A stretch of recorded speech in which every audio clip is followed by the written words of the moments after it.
Okay, let's talk about how to develop latent fingerprints using magnetic fingerprint powder. So today, what you need is you're going to need a white piece of paper or a puppy pad or some kind of background to collect any residual dust because it can get quite messy. You need whatever you're trying to develop. In this case, it's a microscope slide where I can see there's an obvious latent print there that needs to be developed.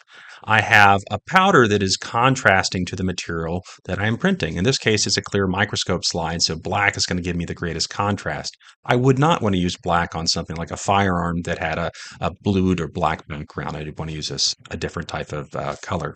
Okay, also have my fingerprint wand, and then I have optionally a hinge lifter to try to lift that print. Okay, so first we're going to open up our powder and then take this end of our fingerprint wand, stick it into the powder, and we're going to suck up a little bit of powder, and that's all magnetic. And I'm just going to very gently rotate over that fingerprint. And I'm being very careful not to actually touch the fingerprint with the wand itself, only with the powder. And I place that back into the jar, and I pull this end part, and that will drop off most of the remaining powder. And then you can use that wand to suck up any residual powder, place it back into the jar, creates less mess. And the other thing it does is it helps to conserve the powder. Always be sure to put the top on the jar as soon as you're done using it because this powder is hygroscopic and it will go bad with moisture in the air.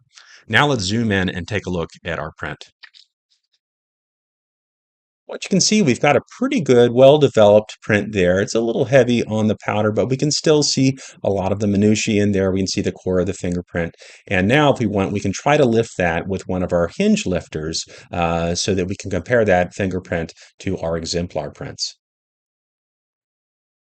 Okay, so to do that, we're going to take our hinge lifter, and here we want to take off the back side, this part right here, and peel it.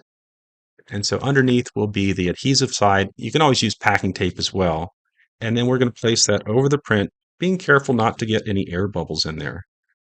Okay, and then we want to rub it down kind of quite firmly against the object that we're trying to lift. And you would always try to photograph the print before lifting it because there's a very real chance that in lifting it, you might degrade the print. Okay, so once we've done that several times, we're then going to pull that up. And we can see that we did have some areas in there where there were some bubbles that are going to affect the print. But still, if we look at it, we can still see that there's some quite good areas of reading on that print. It's not the best job of using a hinge lifter, but it's very hard to do on film. Okay, now we're going to talk about how to lift a print off of something that has a black background. In this case, we would not want to use black because it wouldn't work very well. So today we're going to use a white powder, and this one's made by SIRCHIE. They make very good fingerprint powders. So using our same wand, we're going to go in there and collect some of that powder and then put it against our print and being very careful not to put too much. And then we can suck up any of the excess powder again using our magnetic wand.